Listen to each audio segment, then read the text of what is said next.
اللہ نے دنیا کی عورت کو بنایا مٹی سے اور جنت کی عورت کو بنایا مشک اور زعفران سے۔ وہ سورج کو انگلی دکھائے تو سورج اس کے سامنے نظر نہیں آتا، وہ مردوں سے بات کرے تو مردے زندہ ہو جاتے ہیں، زندوں کو جھلک دکھائے ان کے کلیجے پھٹ جاتے ہیں، دوپٹہ ہوا میں لہرا دے ساری کائنات میں خوشبو پھیل جاتی ہے۔ لیکن ایمان والی مٹی والی عورت اگر تقوی اختیار کرے گی تو اس جنت کی حور سے 70,000 گنا زیادہ خوبصورت ہوگی۔ اللہ نے عورتوں کے حقوق رکھے ہیں۔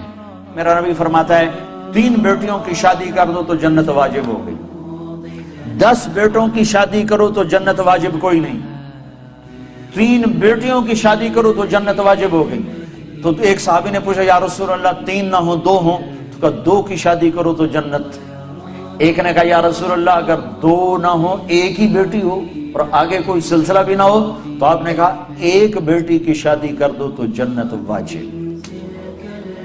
یہی بہن بن جاتی ہے، بیٹی سے بہن بنتی ہے، بھائی آتا ہے۔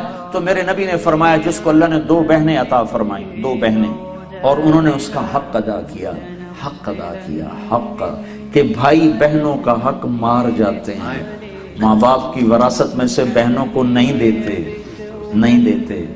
یہ ایسے ہی حرام ہے جیسے شراب بیچنا حرام ہے۔ تو میرے نبی نے فرمایا جس نے بہنوں کو حصہ دیا، جس کو اللہ نے 2 بہنیں دی، اس نے بہنوں کا حق دیا اور شادی کے بعد بھی ان کے سر پہ ہاتھ رکھا تو اس پہ جنت واجب ہو گئی۔ پھر یہ بیٹی، بیٹی سے بہن، بہن سے بیوی۔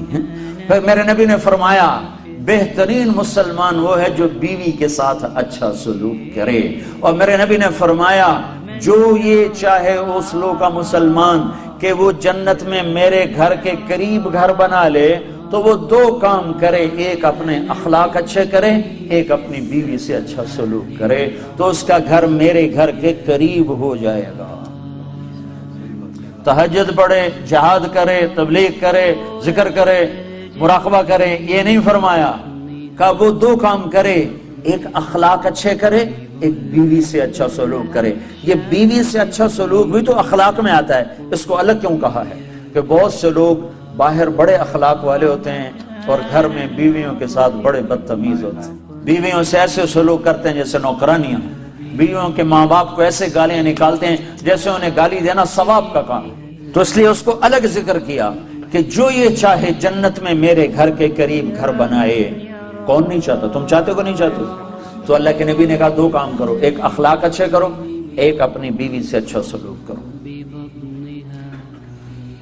پھر بیویوں کو بھی سمجھایا، برابری، توازن قائم کیا ہے کہ اگر میری شریعت میں سجدہ ہوتا تو میں بیوی سے کہتا خامند کو سجدہ کرے۔ ایک عورت نے پوچھا یا رسول اللہ میری شادی ہو رہی ہے، میرے خامند کا میرے اوپر کیا حق ہوگا؟ تو آپ نے فرمایا تیرے خامند کے جسم پہ پھوڑے پڑ جائیں، پھوڑے نکل آئیں اور پھوڑوں میں پیپ پڑ جائے اور تو زبان سے چاٹ چاٹ کے اس کے زخم صاف کرے تو بھی تو نے خامند کا حق ادا نہیں کیا۔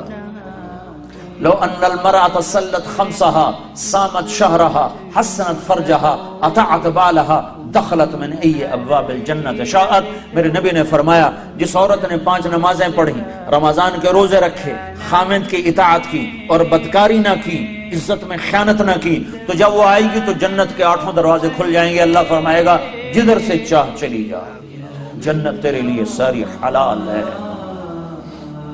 یہی عورت ماں کے روپ میں تبدیل ہو جائے تو میرے نبی نے فرمایا کاش میری ماں ہوتی اور میں عشاء کی نماز کے مصلی پر ہوتا اور میں سورۃ فاتحہ شروع کر چکا ہوتا اور ادھر سے میرے گھر کا دروازہ کھلتا اور میری ماں کہتی بیٹا محمد، تو میں اس کی خاطر نماز توڑ دیتا۔ میں کہتا اماں جی حکم، میں پھر پڑھوں گا۔